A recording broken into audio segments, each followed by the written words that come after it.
저희 지난 시간 베드로 설교에 대해서 배웠잖아요. 네. 기억나는 내용 있으세요? 네, 예수 그리스도의 십자가에 대한 내용을 얘기해 주셨죠? 아, 맞아요. 네, 그리고 네. 이어서 부활과 승천에 관한 설교를 해주셨어요. 맞습니다. 배움이 사실 깊지 않다고 생각했는데 성령의 충만함을 입어서 굉장히 논리정연하게 맞아요. 감동적인 설교를 거침없이 했어요. 맞아요. 맞아요. 그렇게 베드로의 설교 이후에 또 어떤 일이 펼쳐질지 오늘 또 배울 텐데 너무 네. 기대되지 않으세요? 사도행전 네, 기대하네요. 너무 기대됩니다. 네. 빨리 선생님 오셨으면 좋겠어요.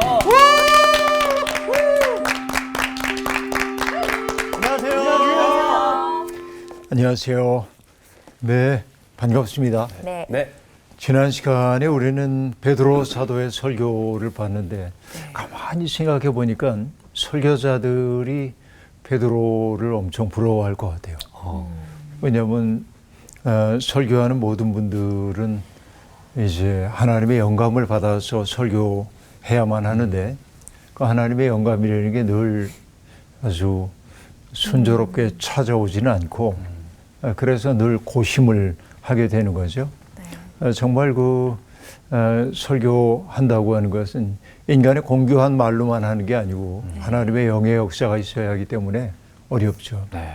이제 예수 그리스도가 말씀을 하실 때도 뭐 귀신을 내쫓고 이런 모습을 봤기 때문이기도 하지만은 사람들의 반응이 우리의 율법학자나 서기관들과 달리 이번에 내 말씀이 권위 있는 말씀처럼 들린다라고 얘기하고 있는데 그 말씀이 권위 있게 느껴진다고 하는 말, 요즘은 사람들이 카리스마 있다 이런 말을 많이 사용하는데 네. 그 카리스마라고 하는 말은 은사와 관련된 말인데 그러니까 좀 오해되고 있어요. 카리스마 있다라고 하는 게 굉장히 공격적이고 지배적이고 그리고 단정적이고 이런 거를 이제 카리스마 있다고 사람들이 얘기를 하고 있는데 진짜 카리스마틱한 것은 그런 거가 아니죠.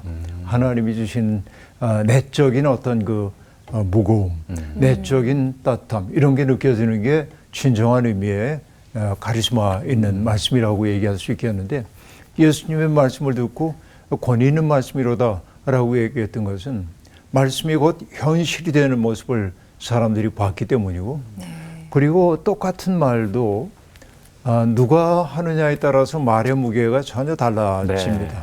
여기 이제 동일한 텍스트를 가지고 우리 다섯이 얘기한다고 한다면 내용은 똑같을는지 몰라도 전달하는 사람에 따라서 사람들이 받아들이는 느낌은 확 달라질 수밖에 없습니다. 그 뭐 때문에 그러냐면 이제 뭐 아리스토텔레스가 수사학의 3요소 얘기할 때 로고스 얘기하고 말하는 내용입니다. 그리고 전하는 자들의 감정, 파토스라는 것도 중요하고 근데 무엇보다도 전하는 사람에 대한 신뢰, 에토스라고 얘기하는 이게 이제 중요한데 그 셋 중에 가장 중요한 게 에토스 부분이에요. 그 사람, 말하는 사람이 정말 신뢰할 만한 사람인가 한 것이 그 말의 값을 결정하게 돼 있다는 얘기죠. 그러니까 예수 그리스도의 말씀이 권위 있는 말씀처럼 들렸다고 하는 것은 주님이 믿음직하게 사람들에게 느껴졌다라는 말이기도 합니다.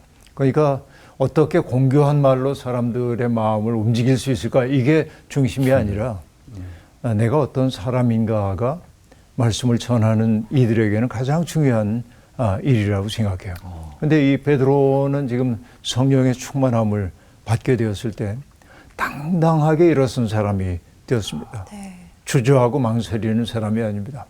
그 이름, 예수의 이름, 그 이름이 자기를 뜨겁게 만들고 있기 때문에 조금도 과장할 것도 없고 꾸며낼 것도 없고 속에 있는 자기의 진실을 담아 얘기하고 있는데 그때 지난주에도 얘기했지만은 성령이 하시는 일이 뭐예요? 하나님의 말씀을 기억나게 하신다. 그래서 베드로가 이렇게 증언을 할 때 시편의 말씀도 떠오르게 하시고 요엘서의 말씀도 떠오르게 하시고 그 말씀을 통해서 막 그렇죠. 이게 꾸며낸 얘기가 아니라 그렇게 했단 말이죠. 이게 이제 굉장히 강력하게 우리에게 다가오는 대목입니다.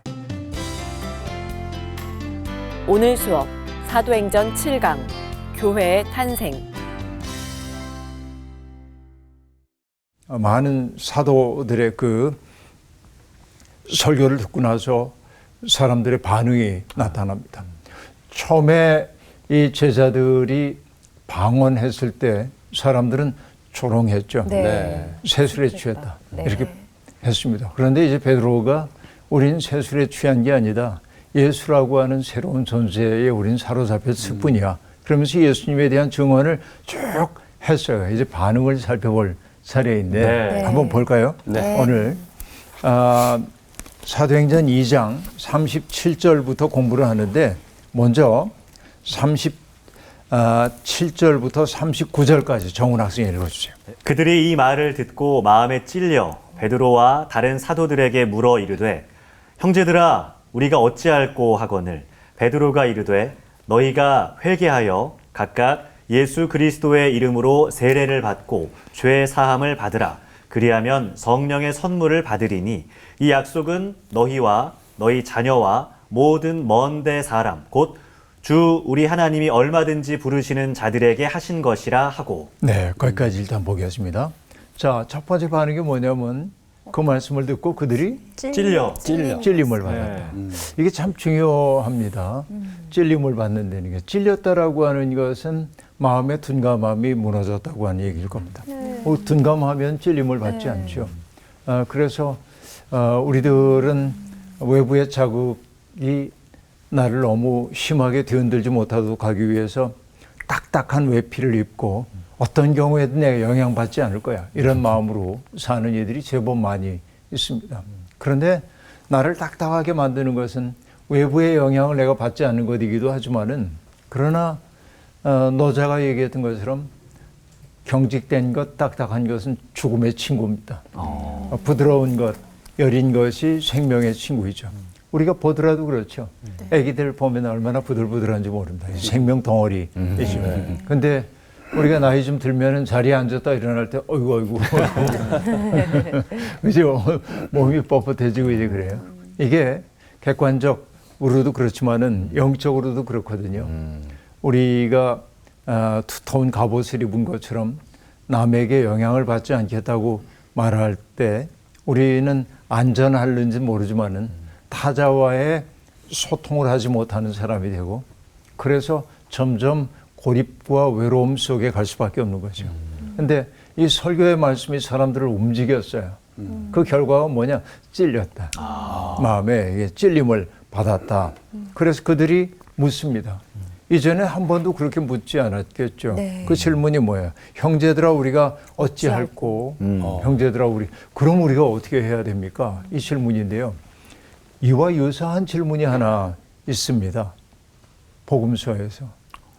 어떤 얘기냐면 세례자 요한이 사람들에게 회개하는 세례를 이제 선포하고 있을 때 많은 사람들이 세례자 요한을 찾아옵니다.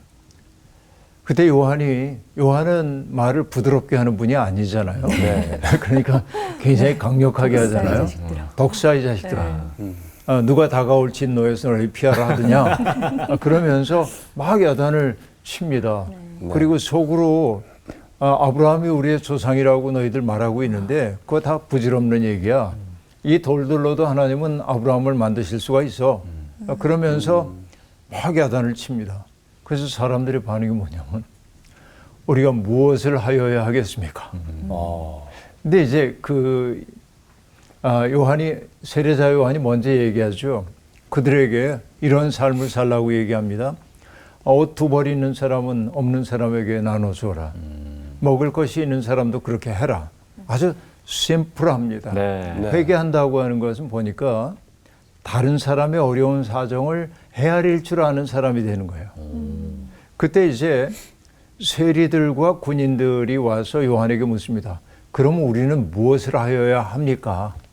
그래서 세리에게 정해진 것 이상은 받지 말아라. 군인들에게 얘기합니다. 사람들을 강제해가지고 뭘 빼앗거나, 그렇죠? 억지로 뭔가를 하게 하지 말아라. 내가 가지고 있는 힘을 가지고 내 이익을 위해 사용하지 말아라. 이렇게 얘기합니다. 이게 회개에 합당한 삶이 되는 거죠. 네. 그때도 질문이 있었습니다. 우리가 무엇을 해야 합니까? 이 질문이죠. 여기 베드로의 설교를 들은 이들의 반응도 똑같습니다. 우리가 뭘 해야 합니까? 그럼 여러분, 우리가 이제 날마다 주일마다 예배를 드리는데 하나님 말씀을 들을 때마다 말씀을 듣는 분들이 던져야 할 질문이 이겁니다. 그러면 이 말씀 앞에서 내가 무엇을 해야 합니까? 라고 하는 것이죠. 이게 이제 말씀에 대한 응답이라고 얘기할 수 있겠습니다. 어떤 교회, 대부분의 교회들은 이제 하나님의 말씀이 선포되기 전에 대표 기도라는 것을 하잖아요. 네. 교인 대표가 대표 기도를 이제 합니다. 그런데 어떤 교회는 뜻밖에도 설교가 끝난 다음에 대표 기도를 합니다. 순서가. 순서를. 예. 그러니까 응답하는 거예요. 아. 그날 선포된 말씀을 듣고 우리가 이렇게 살겠습니다. 이렇게 살 힘을 주십시오라고 응답하는 기도를 합니다. 예. 그러니까 그 기도를 맡은 이는 굉장히 집중해서 말씀을 들어야겠죠. 근데 누구나 다 그 마음으로 말씀을 들어야 하는 거죠. 그게 결국 뭡니까? 우리가 무엇을 해야 합니까? 우리가 어찌할꼬라는 질문입니다. 근데 말씀을 듣고 나서도 그런 질문 없이 돌아간다고 한다면 어제와 오늘의 내 삶이 달라질 수가 없는 것이죠. 그러니까 그냥 듣고 은혜 받았습니다 하고 가면 끝. 내 삶은 안 달라져.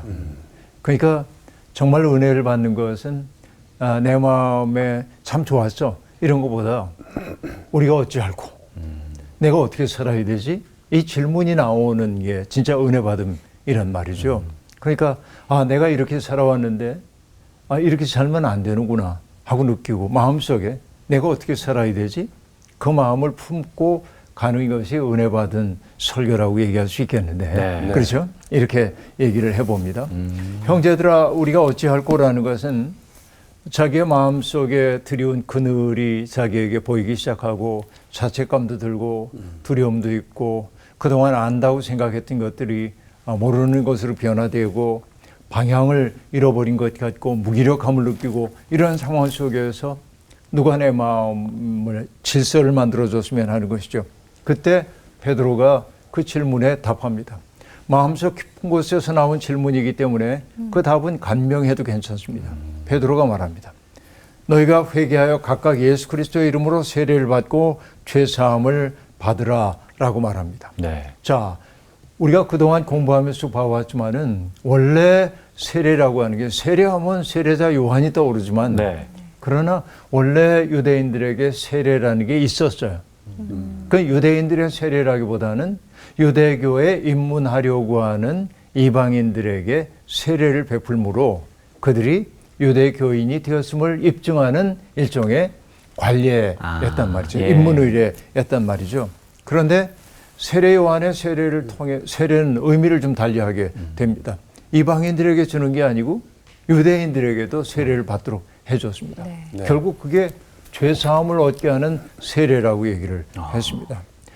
죄사함을 받기 위해서는 모든 유대인들이 성전에 가서 하나님 앞에 제물을 바쳐야 했습니다. 네. 그런데 세례자 요한은 성전 체제에 대한 깊은 반감을 가지고 있었습니다. 예수님도 그랬죠. 네네. 너희가 만민의 기도하는 집을 강도의 구렬로 만들었느니라. 예수님이 그렇게 말씀을 하셨는데 세례 요한도 동일한 거죠. 그러니까 그 길만이 아니라 여기 와서 회개 세례를 받음으로 죄사함을 받으라고 얘기하기도 했습니다. 그런데 여기 베드로는 이제 회중들에게 세례를 받는데 누구의 이름으로? 예수의 이름으로. 예수 그리스도의 이름으로 세례를 받으라고 얘기하고 있습니다. 그러면 여러분 예수의 이름으로 받는 세례, 예수의 이름으로 받는 세례라고 하는 것은 어떤 것이겠습니까? 자, 세례는 우리가 이제 세례 그러는데 침례교에서는 침례 그러죠. 네. 물속에 이제 완전히 잠기는 것입니다. 본래적 세례는 침례를 했겠죠. 근데 이제 교회 형편 때문에 아주 간략하게 상징적으로만 하고 있습니다만 그래서 예수의 이름으로 세례를 받는다고 하는 것은 사람들이 물속으로 푹 잠긴다고 하는 말의 의미는 뭡니까? 죽는다. 네. 옛사람의 죽음입니다. 근데 세례는 죽음만을 얘기하지 않고 사실은 그렇게 되므로 옛사람의 죽음으로 정화를 경험하고 그죠? 네. 정화를 통해서 새로운 존재로 거듭나는 것이죠. 네. 이게 세례의 의미입니다. 근데 여기에 바로 예수 그리스도의 이름이 여기에 결부가 되고 있으니까, 그러니까 세례를 받는다고 하는 것은 뭐냐면은 바울 사도가 갈라디아 교인들에게 보냈던 편지에서 얘기하는 것처럼 우리의 옛사람을 그리스도와 함께 십자가에 못 박고 라고 옛사람의 죽음입니다. 그리스도와 더불어. 그때 비로소 뭐냐면 새로운 존재로 거듭나게 되는데, 이 새로운 존재의 특색은 뭐냐? 예수 그리스도의 마음을 품게 돼. 예수님의 마음을 품어.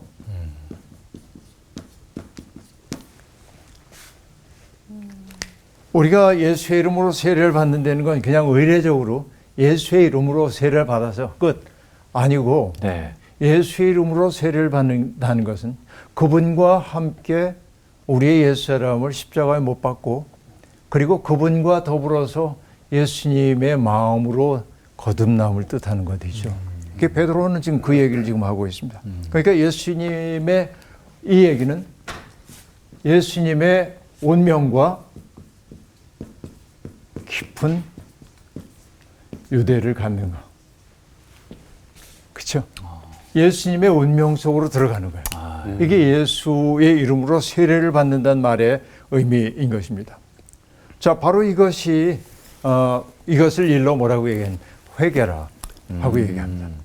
회개라고 하는 것은 뭐 다 아는 얘기입니다.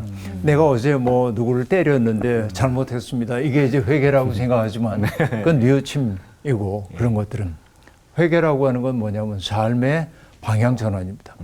우상에게로 향하고 있었던 나의 삶을 철저히 단절하고 하나님을 향하여 돌아섬입니다. 돌아가는 거예요. 그래서 예언자들도 우리가 오라, 우리가 하나님께로 돌아가자라고 말합니다. 돌아감이 회개입니다. 네. 그러니까 세상에 팔렸던 옛사람입니다.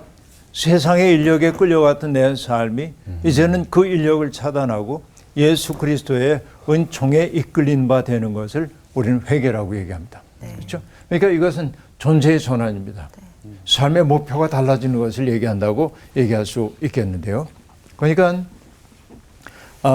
베드로가 선포하고 있는 것은 예수를 불신하고 그의 죽음을 저주받은 자의 죽음으로 보는 데서 돌이키고, 바로 그 예수 그리스도가 우리의 삶의 영원한 퀴리오스 주님이심을 고백하는 거예요. 이게 회개입니다.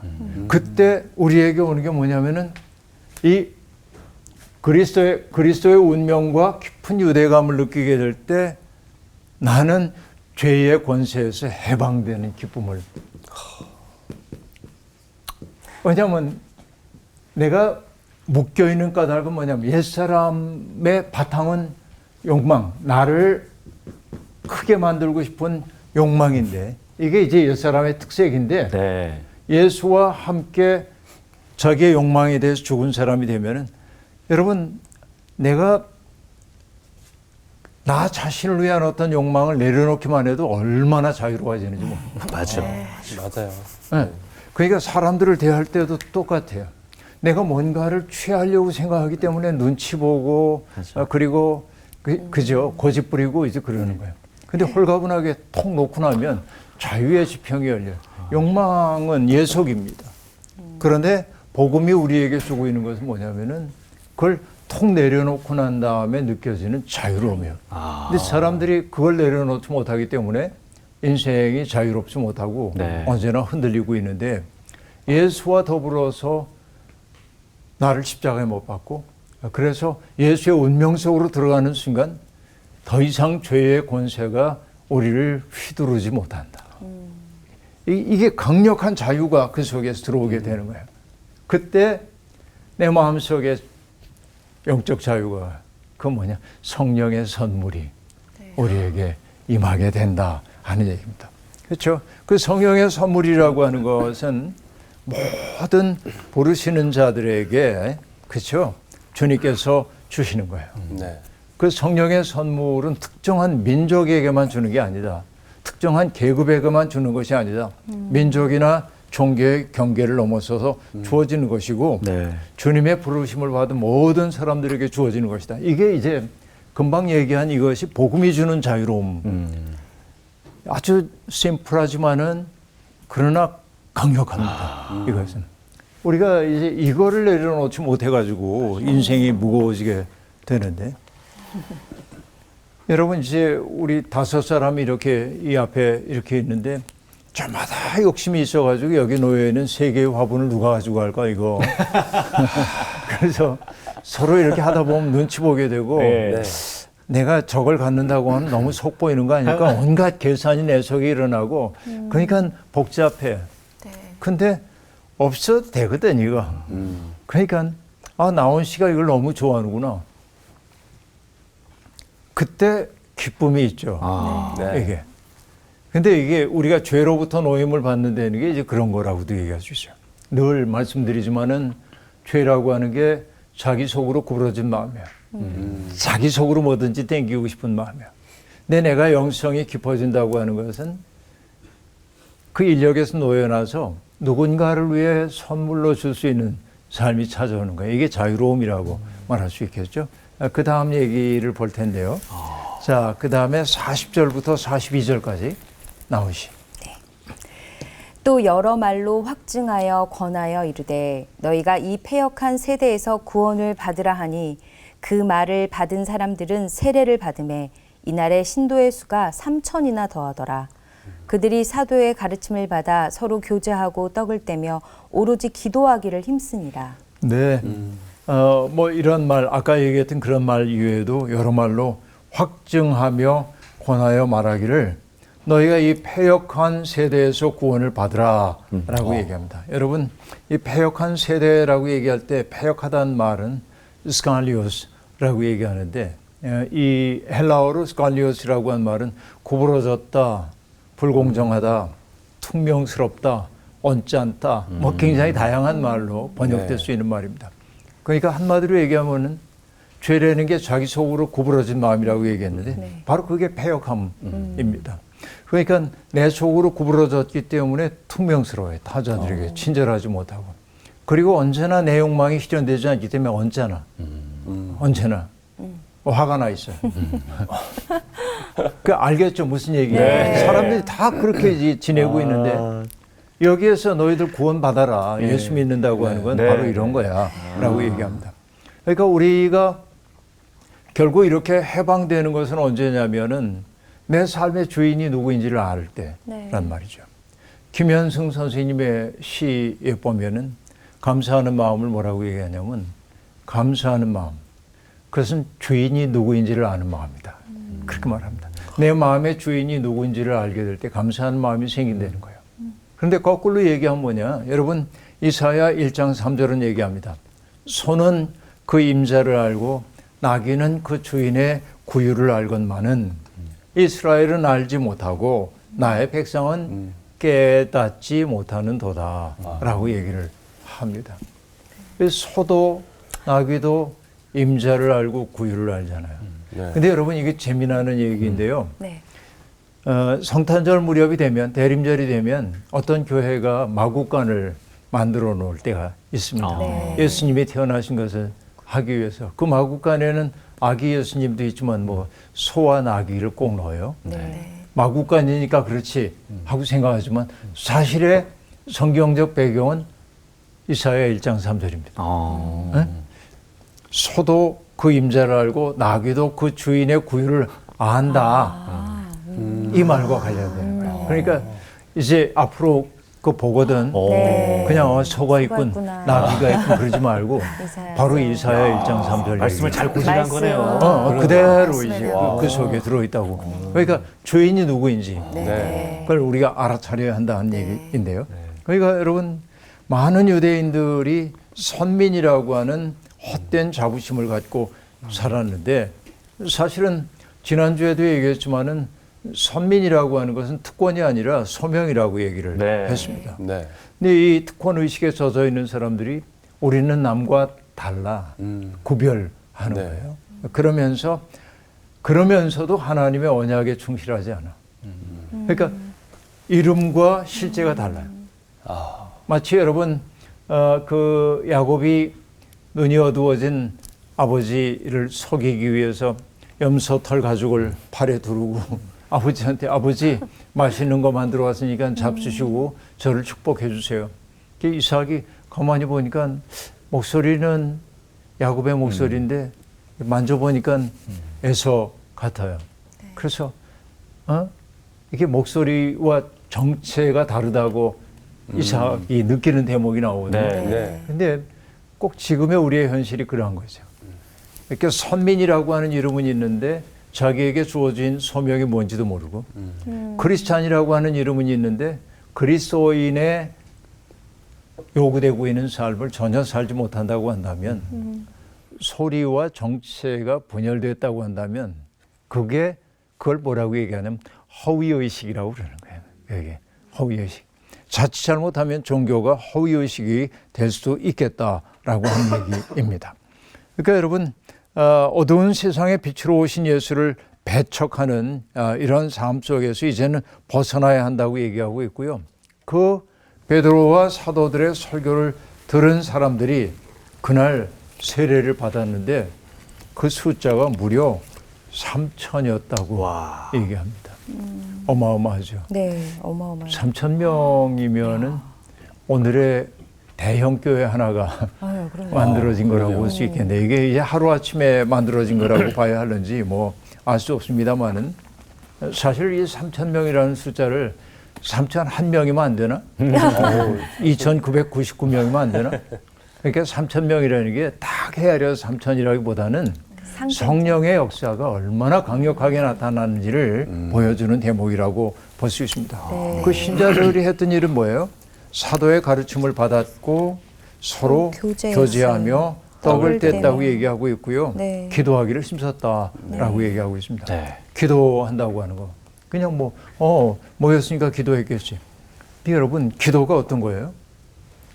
나는 기도라고 하는 걸 언제나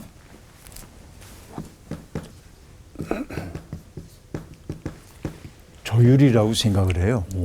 조율. 공희 씨도 음악을 하니까 뭐 악기를 이렇게 할 때 기타나 이런 걸 조율을 네. 해야 사용할 수 있잖아요. 아, 그렇죠. 네. 그렇죠. 우리가 오케스트라 보더라도 단원들이 맨 처음에 하는 게 뭐냐면은 조율을 한다는 거예요. 네, 악장이 소리 이렇게 체크. 나와 있으면은 오보에가 소리를 딱 내면은 그 소리에 맞춰서 다 삑 엄청 시끄러운데 오케스트라의 일부죠, 그런 것들이. 네. 근데 이제 더 재밌는 것은 그 바로크 시대의 고음악 연주를 할 때 보면 고악기 네. 이런 것들은 조율을 더 자주 해야 합니다. 메탈현이 아니기 때문에 네. 거티현 같은 거 양창자 꽈서 만든 거는 더 잘 풀어지기 때문에 한 곡 할 때마다 조율을 이게 이제 조율하는 게 기도라고 하는 게 조율인데 조율할 때 아까 얘기한 대로 이제 오케스트라는 오보의 소리를 가지고 조율을 하는데 네. 기준음이 있잖아요. 네. 네. 기준은. 근데 우리의 경우에 기준음은 뭐냐면 하나님의 마음이에요. 와, 그래서 조율이구나. 응. 그러니까 하나님의 마음에 내 마음을 조율하는 게 기도예요. 와. 우리 이제 거꾸로 생각해. 내 마음이 있고 예. 내가 원하는 바를 하나님이 들어주시기를 기도해요. 물론 이게 인간의 버릇이죠. 어쩔 수 없이. 그러나 기도가 깊은 곳에 가면 하나님의 마음을 기준음으로 삼고 내 마음을 이 마음에 조율해가야 내가 하나님의 선율을 노래하는 사람이 될 수 있단 말이죠. 그러니까 여기 늘어난 신자들이 배운 것은 바로 그런 삶입니다. 그 기도를 집중해서 했다고 하는 얘기는 완전히 새로운 역사가 열릴 수 있는 가능성이 그들에게 열리게 되었다라고 하는 얘기입니다. 그 다음에 볼 텐데요. 43절부터 이제 47절까지 3절과 2절 나눠서 읽어주세요. 네.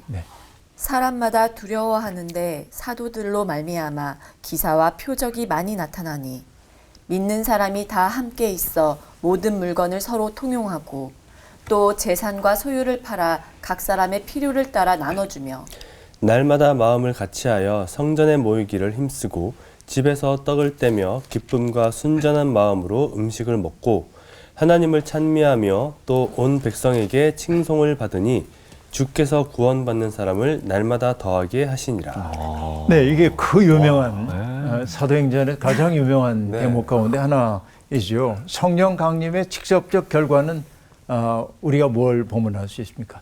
마띠아가 유다의 자리를 대신해서 12제자단에 합류했고, 네. 그렇죠? 12제자가 완성됐어요. 네. 그리고 다락방에 모여서 기도하던 사람들이 120명, 120문도라고 얘기했어요. 네.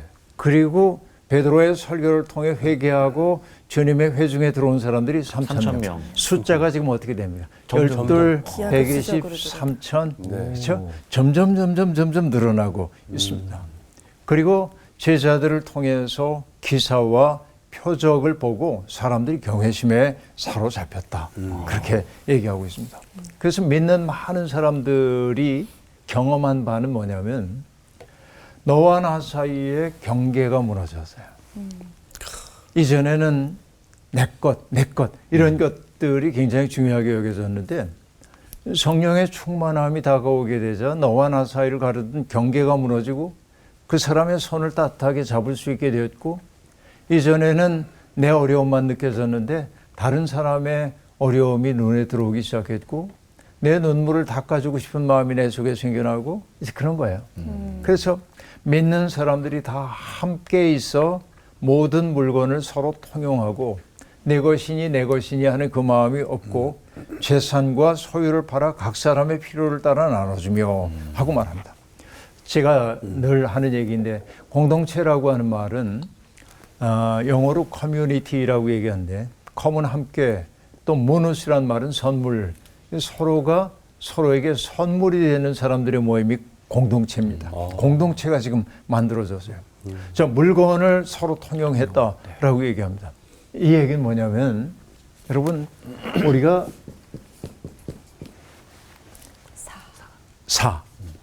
사생활하고 얘기할 때 사자입니다. 이거는요 벼화자가 있고 마늘모가 있는데 이거는 뭔가 움켜진 모양이야. 내 거야. 네. 그러니까 여러분 개인이라고 하는 것은 언제나 내 거야 하고 움켜지는데 공적인 건 뭐냐면은 이게 이렇게 썼지만은 이렇게 되잖아요. 여덟 팔자입니다. 네. 여덟이 나누는 거예요. 그래. 그렇죠. 그러니까 이 우리가 공동체를 얘기할 때 공동체라고 하는 것은 결국 뭐냐 사유화의 욕망에서부터 풀려난다. 그래서 사유화라는 건 뭐죠? 욕망 중심의 사고입니다. 그런데 욕망을 넘어서고 나니까 비로소 타자들이 보이기 시작해. 그 사람을 위해 나를 주고 싶어. 선물이 되고 싶어요. 이게 성령이 하시는 일이에요. 그러니까 우리가 성령 충만함이라고 하는 건 바로 이런 거라고 얘기할 수 있겠는데요. 그러니까 다른 사람의 필요에 응답하기 시작했다. 세상의 끝없이 자기를 확장하기 위해 자기 욕망의 길을 추종해야 된다고 얘기합니다. 네. 그런데 성령은 우리에게 나를 넘어서서 누군가에게 응답할 줄 아는 사람이 되라고 얘기합니다. 자, 응답하다라고 하는 얘기를 영어 써서 미안합니다. response 그럽니다. 그죠? 그 명사형이 responsibility입니다. 책임입니다. 인간은 응답함으로 책임적 존재가 되는 거예요. 하나님이 인간을 서로에게 응답하는 존재로 만드셨기 때문에 그렇습니다. 자, 재산과 소유를 팔아 필요에 따라 나눠졌다고 얘기합니다. 여러분, 사람들이 뭔가를 소유하고 움켜쥐었던 까닭이 뭐예요? 그것들이 나의 불안한 삶을 안전하게 지켜준다고 생각하기 때문에 그렇습니다. 그런데 그걸 다 내놨다라고 하는 얘기는 뭡니까? 불안에서 해방돼서. 믿음은 불안해하지 않는 거예요. 예. 하나님의 그 절대적 그 능력 앞에 나를 내맡기는 거라고 얘기할 수 있습니다. 그러니까 새로운 세상이 열리는 거예요. 욕망을 중심으로 한 세상은 사람들을 쪼개내죠. 그런데 성령이 만드는 세상은 뭐냐면 사람들이 담을 허물고 하나가 되게 해서 어떤 이들은 이것을 원시 공산사회라고 얘기합니다. 그러나 그것도 맞는 얘기이지만 그 속에 하나 그 담론에 빠진 게 있어요. 그건 자기들이 그 의지해서 되는 일이 아니에요. 맞아요. 성령의 강한 역사가 있었기 때문에 가능한 일이죠. 성령이 하실 수 있는 일임을 볼 수 있습니다. 자, 이러자 여러분 이렇게 되면 여러분 어때요? 막 기쁨이 있을 거예요. 행복감이 있을 겁니다. 아, 산다는 게 참 좋다. 내가 많은 것을 누리기 때문이 아니에요. 내가 많은 것을 소유했기 때문이 아닙니다. 공희 씨가 옆에 있다는 게 얼마나 좋은 네. 성원 씨가 옆에 있다는 게 얼마나 좋은가. 이게 평화로운 세상입니다. 그러니까 그들은 모이는 게 기뻤어요. 그 날마다 마음을 같이하여 성전에 모이기를 힘쓰고 집에서 떡을 떼며 자 가족이 되어가는 거예요. 네. 식구가 되어가는 거예요. 음식을 함께 나누고 그렇죠? 순전한 마음으로 음식을 먹고 여러분 이게 뭐예요? 이해 타산적인 마음이 없었다는 얘기죠. 오늘 정훈 씨 집에 가가지고 맛있는 거 먹었는데 정훈 씨가 다음날 나훈 씨네 집에 가봤더니 어제 내가 대접한 거보다 못한 걸 내놨네. 아 나를 뭘로 보는 거야? 이런 마음 없어. 이게 순전한 마음이에요. 그냥 하나님이 주신 함께 살아가야 할 사람들 그들을 친밀하게 연결하는 거죠. 이 성령이 하시는 일은 뭐냐? 연결을 만든다. 너무 좋아요. 와. 연결을 만드는 거예요. 그러니까 무관했던 사람들을 연결하게 만들고 서로에 대해서 책임을 지도록 만든다라는 얘기입니다. 이 모든 일을 가능하게 하신 분이 누구입니까? 성령. 하나님이고 성령님이죠. 네. 그래서 나오는 게 뭐예요? 하나님을 찬미하며. 그렇죠? 이것은 저절로 터져 나오는 찬양입니다. 이 경험의 세계 속에서 저절로 나오는 거예요. 그렇죠? 네. 이 찬양의 소리가 여러분 저는 요즘 찬양을 많이 듣는데요. 특별히 찬송가. 제가 누구를 통해서 알게 된 그 찬양이 있는데 어떤 찬양이냐면 인도의 기독교인들이 150명, 200명이 찬송가를 부르는데 얼마나 은혜스러운지 매일 그거 틀어놓고 그걸 들어요. 근데 거기에는 정말 어떤 꾸밈도 없이 깨끗한 마음으로 찬양하는데 표정만 보고 있어도 행복하고 찬양하는 이들이 얼마나 아름다운지 보여주는데 하나님을 찬미하고 그리고 그 결과가 뭡니까? 온 백성에게 칭송을 받으니 여러분 사람들에게 와 참 좋아. 그래서 여러분 저는 선교란 매력의 감염이라고 하는 호켄다이크라고 하는 분의 말을 늘 기억을 하고 있습니다. 그러니까 우리가 예수 믿으세요, 예수 믿으세요 한번 외쳐도 그렇게 외치는 사람의 삶이 사람들 보기에 아름다워 보이지 않으면 내가 예수 믿고 싶은 생각이 들겠어요. 그러니까 그냥 우리가 너무 행복하게 살고 우리가 다른 사람에게 정말 책임지려고 하고 조금의 위선적 감정도 없이 다정하게 사람들 대하고 그럼 사람들이 궁금할 거예요. 네. 저 사람은 뭐 그렇게 물질적으로 넉넉한 것도 아닌데 왜 이렇게 사람들에게 주는 걸 좋아하는 거야? 저 사람은 어떻게 보면 행복의 조건이 많지 않은 것 같은데 왜 늘 밝아? 어떻게 그래요? 제가 그래요? 아유, 감사합니다. 제가 예수님 믿어서 그런가 봐요. 그럼 그 사람도 예수 믿고 싶을 거 아니에요? 매력의 감염. 이게 선교라 하는 얘기입니다. 그러니까 이 정말 매력적인 사람들은 뭐냐? 타자의 고통을 볼 때 그 고통으로부터 등 돌리지 않는 사람들이란 말이죠. 그 타자의 고통 속으로 들어가는 사람들이라고 얘기할 수 있겠습니다. 그 결과가 뭡니까? 주께서 구원받는 사람을 날마다 더하게 하시니라. 와. 자, 결국 이렇게 매력적인 공동체니까 사람들이 늘어날 수밖에 없는 것이죠. 오늘의 교회가 생각해야 될 게 바로 여기에 있습니다. 프로그램이 중요하지 않아요. 믿는 성도들이 하나가 되어서 그들이 얼마나 아름다운 삶을 사는지 서로 긴밀하게 연결되었을 뿐만 아니라 그 연결됨이 자기들끼리만의 행복이 아니라 타자들을 향해서 열리게 될 때 많은 사람들이 주께로 돌아오게 될 줄로 믿습니다. 이런 그 초기 교회의 아름다운 모습이 우리 한국 교회에도 자꾸 넘쳐서 많은 사람들이 주께로 돌아오는 역사가 나타났으면 참 좋겠습니다. 네. 오늘 수업 여기서 마칠게요. 고맙습니다.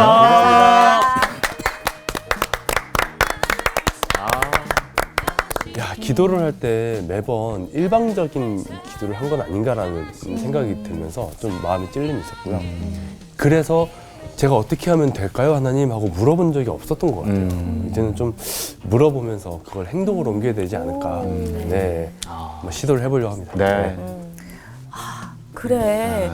하나님의 마음을 닿게 하는 기도였었지. 아, 또 놓쳤다. 다시 또 이렇게 좀 상기하는 시간이었어. 네, 다들 우리 기도에 감동받았나 봐요. 하나님의 마음을 아는 기도 거기까지 간다는 게 진짜 근데 가고 싶다 그런 생각 들었어요. 네. 저는 선생님이 저기 욕망 딱 판서하실 때 찔렸어요. 욕망이 욕망을 옛사람을 내가 지금 버려야 되는데 지금 거듭나야 되는데 그래서 수업을 찬찬히 제가 따라오면서 내린 결론은 회개해야겠구나. 조율 하나님의 마음에 내 마음을 조율하는 그 회개 기도를 드려야겠다 이런 생각이 오늘 강하게 들었습니다. 네, 와. 네, 우리 함께 기준음을 맞춰야죠. 네, 기도하면서 또 회개 돌아가는 시간을 한번 가져볼까요? 네. 네, 좋습니다. 네.